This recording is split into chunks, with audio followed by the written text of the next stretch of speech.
আসসালামু আলাইকুম, কেমন আছেন সকলে? আজকে আমি ইলিশ মাছের পাতলা ঝোল রান্না করব বেগুন কচু দিয়ে। কিভাবে রান্না করি চলুন দেখি। এখানে আমি পেঁয়াজ, কাঁচামরিচ, জিরা ব্লেন্ডার করে নিয়েছি একসঙ্গে। এটা এখন আমি প্রথমে দিয়ে দেব। এটা একটু ভালোভাবে কষিয়ে নেব যাতে কাঁচা গন্ধটা না আসে কাঁচামরিচে।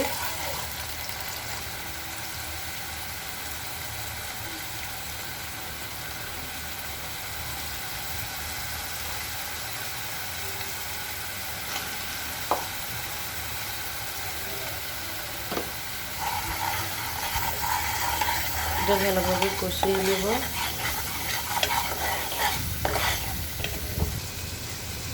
আমার মশলাটা কষানো শেষ দেখেন।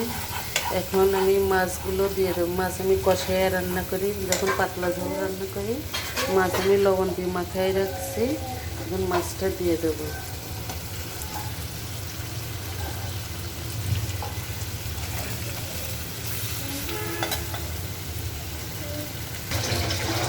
পানি দিয়ে দেবো কষানোর জন্য।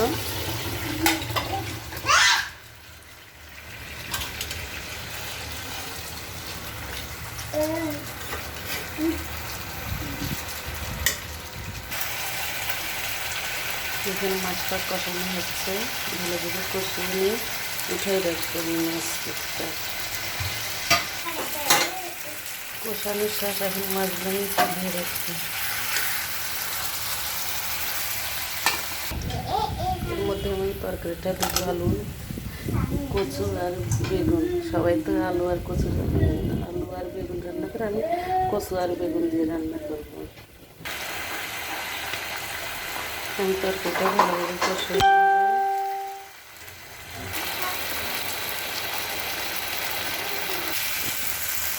আমার তরকারিটা কষানো শেষ।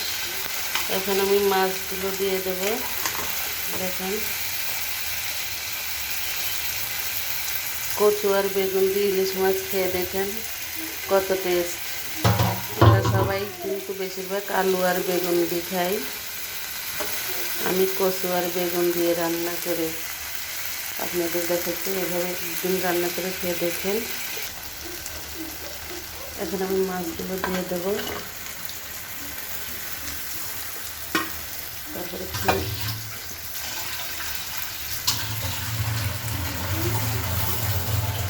আমি প্রথমেই বলেছি আমি ইলিশ মাছের পাতলা ঝোল রান্না করব, একটু ঝোল বেশি থাকবে।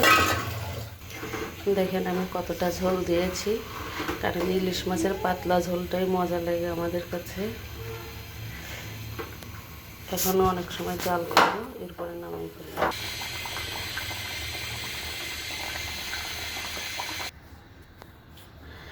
আমার ইলিশ মাছের পাতলা ঝোল রান্না করা শেষ। দেখেন আমার রান্নাটা কেমন হয়েছে।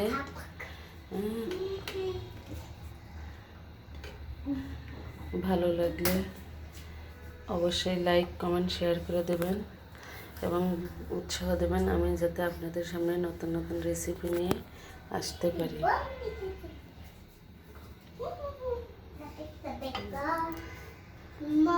আমার রান্নাটা ভালো লাগলে এভাবে একবার রান্না করে খেয়ে দেখেন কেমন লাগে। আসসালামু আলাইকুম।